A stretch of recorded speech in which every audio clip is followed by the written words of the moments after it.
Quando interview with V-Lad, still watching that. Like we did say, she's now obviously everything that Quando's dropped since I started YouTube. GOAT. Yeah. This is gonna be a great interview. Sure, Obviously I'm late to part 2. Part 3 is out right now, so we're gonna do both in one video for this one and keep continuing.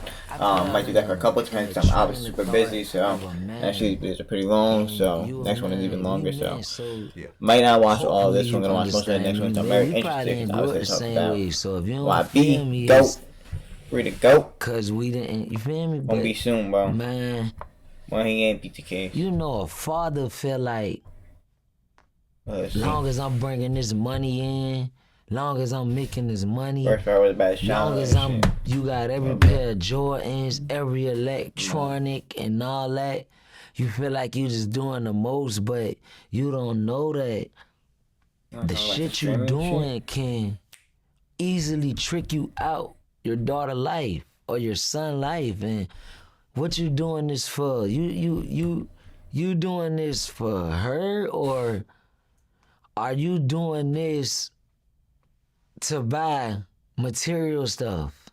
Yeah. Okay. I feel like, I ain't saying I did what I did for material stuff, and I ain't saying no man out here who hustle, like, grind, and bust their ass however they could to make $1 to make sure their family, their child has the most. I'm not saying they doing all this stuff for this, but when it come down to the come down, I done bought my daughter 8 iPads in 1 year, so it's like, I just bought her 8 iPads in 1 year. That mean I could buy 9, 10, 11, and 12 more of them. But if I go to prison, I can't buy them years back. That just got took from her. So with all that being said, I feel like, man, I fell in that lane, like, boy, my daughter about to have everything, boy. Like, yeah, I got rap money, got investment money, all that, but I'm about to get this money too. I want all the money. Yes, sir. Well, at the very least, she will always have a roof over her head. She'll always have food in her tummy. She gonna always have shoes and clothes too. She'll always have clothes. The newest stuff. If she wants to go to college, that's taken care of.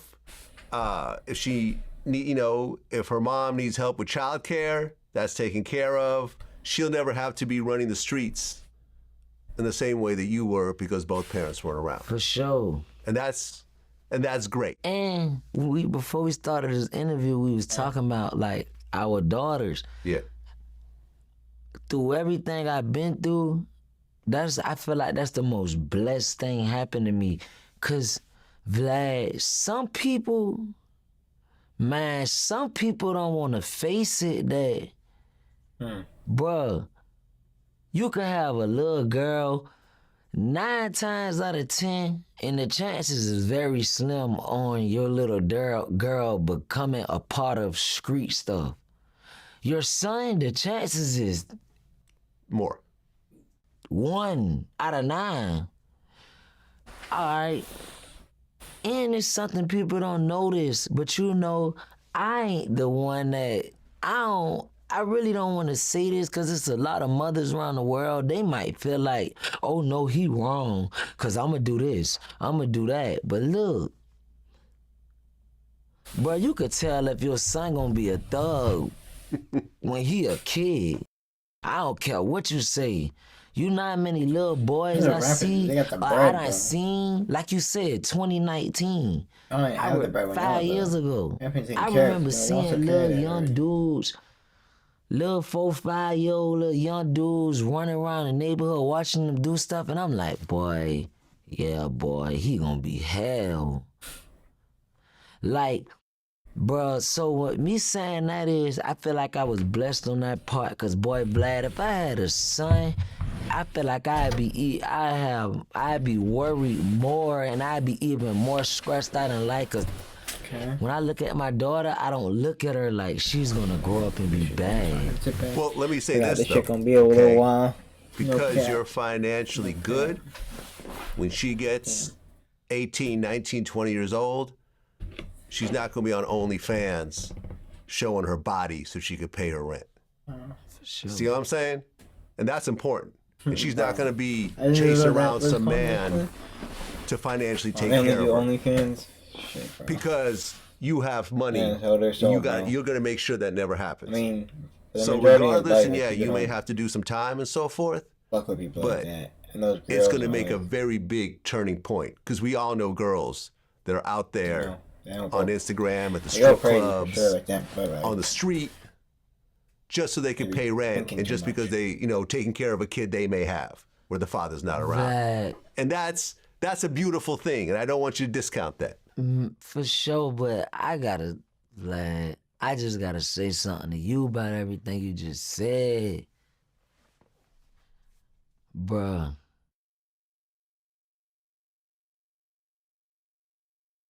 First of all, I don't look at strippers as strippers. I look at them as dancers. I understand that, but I think most strippers would rather be doing something else. All right, most if given dancers, a choice. Am I right? Am I right? Yeah, but... If given a choice. Making the same amount of money, they would go do something else. They would. That's anybody. That's all I'm saying. That's anything, Vlad. That's all I'm saying. Your daughter is not going to have to do that. She's not. For the money. She's not. And we all love strippers, man. I'm not discounting that. We all love strippers. But I'm saying no one wants their daughters to be a stripper. It's a dancer, not a stripper. Okay, she could do ballet. She wants to dance, okay? Because look, calling a stripper, in their eyes, that's like calling we men, so right? The number one trigger word to say to us, if another man be like, you a bitch, that's a trigger word. Right. So they're not strippers, they dancers. And also, Vlad, some of them, all dancers are not hoes, whores, whatever. I'm not saying that. Some of them do that to pay their college tuition off. You don't even know they studying biology or whatever. All that. Right. But how many of those have dads that actually are paying for college already?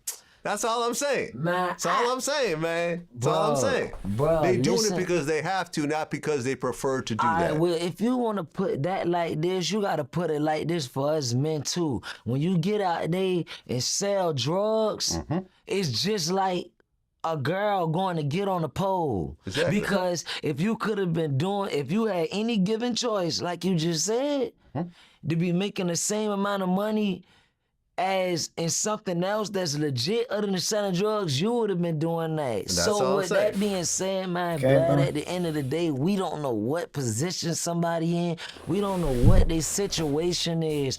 We don't know what God got in store for them. Bro, at the end of the day, some people do what they gotta do. And it took me a long time to get this mindset. So we can't look at them like that. Some people get on OnlyFans and just show you their feet. They not showing their body. About it is, she probably not even. Let's see. It's all about wild. Now, you start rapping when you were in juvie. Yeah, but no. Before that? I've been rapping since I was a little boy. You were talking about when you were in juvie, you became like a hot rapper. When I was in juvie, I noticed that I really could have rapped once I noticed other people rapping the music. Yeah.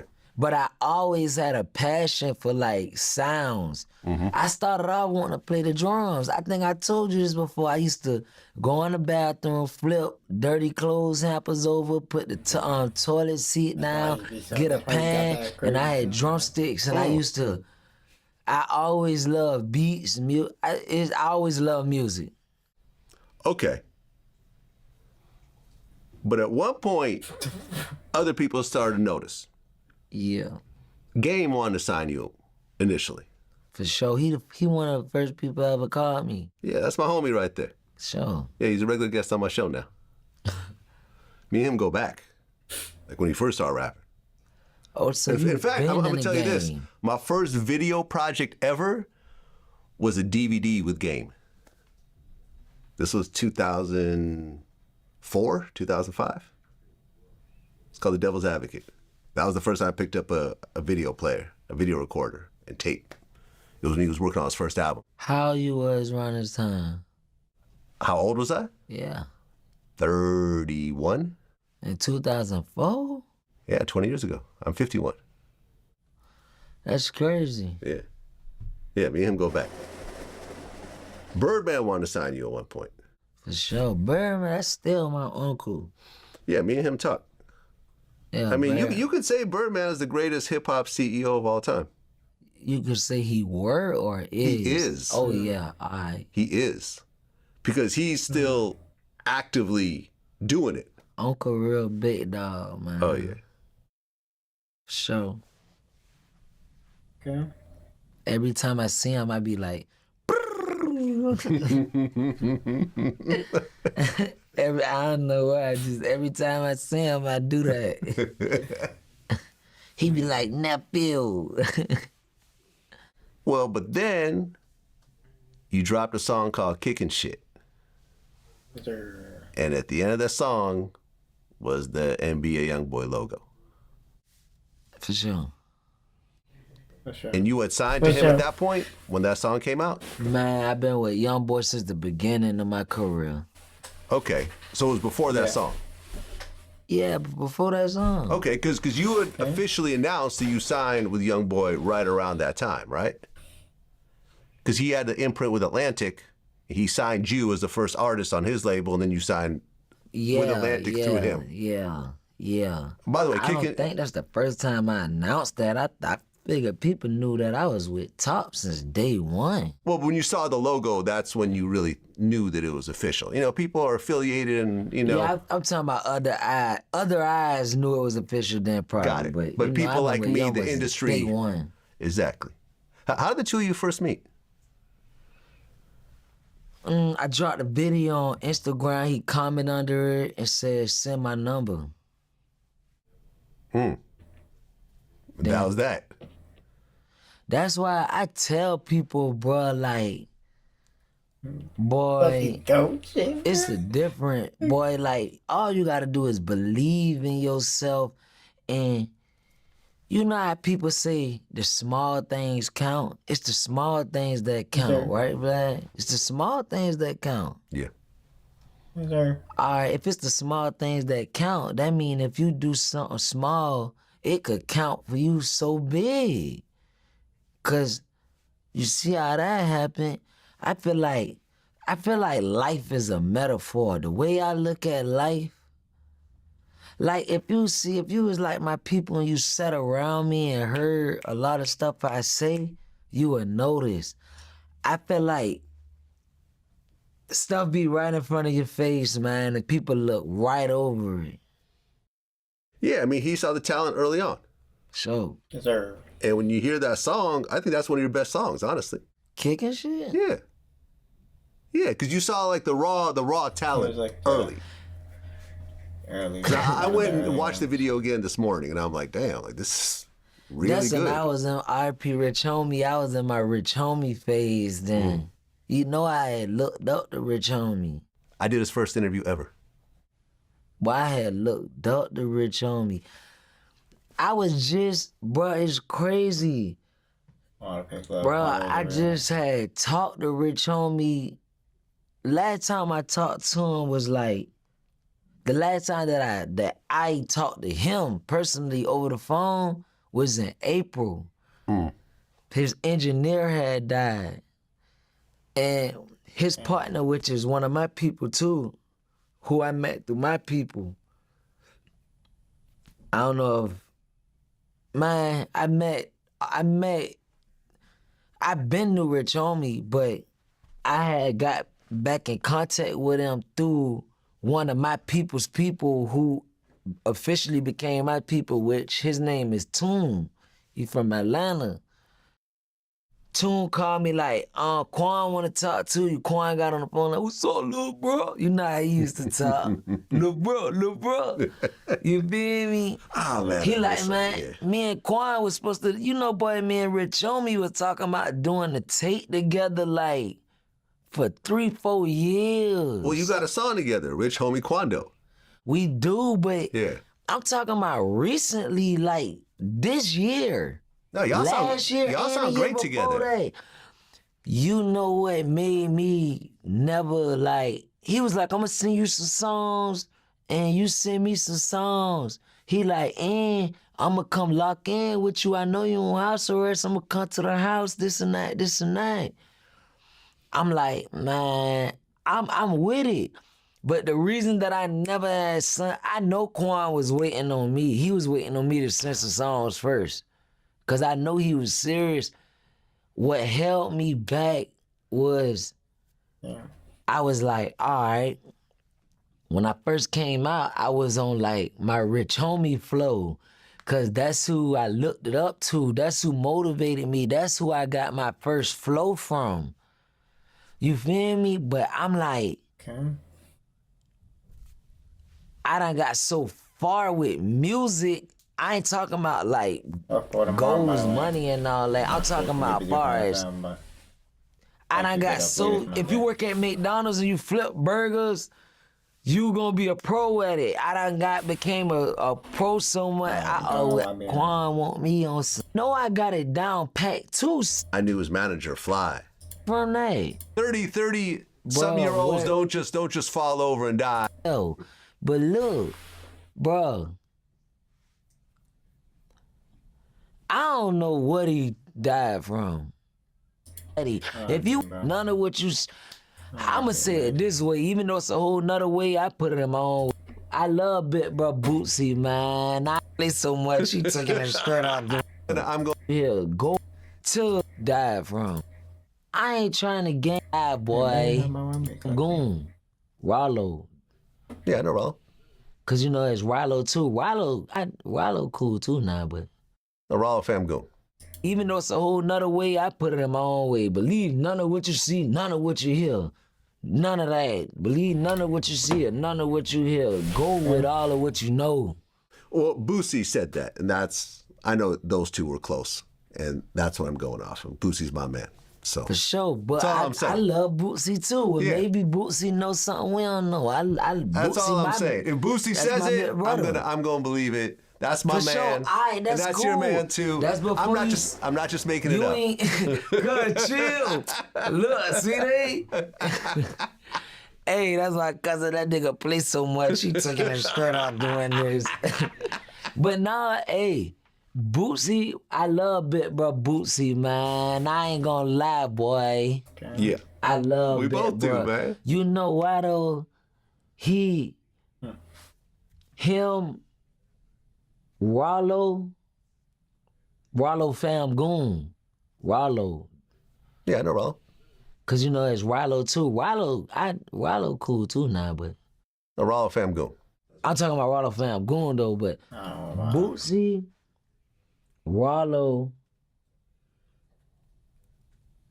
and you know YoungBoy don't even count. You know, you feel me, heart to heart. But Bootsy, Rollo, Kevin Gates, and Lil Papa, I don't want to leave nobody out. Lil Papa, I don't know. Everyone else you named, I know personally. I don't want to leave nobody out. The industry's so oversaturated with. I said it wrong. Hey, the industry, I be trying to make sure I ain't saying the words wrong because people don't understand the way we talk and our lingo is. It's just the way. A couple more artists too. I done actually got on the phone with them and they talked to me and they told me like, long story short, because I talked to Kevin Gates about a month ago, 2 months ago.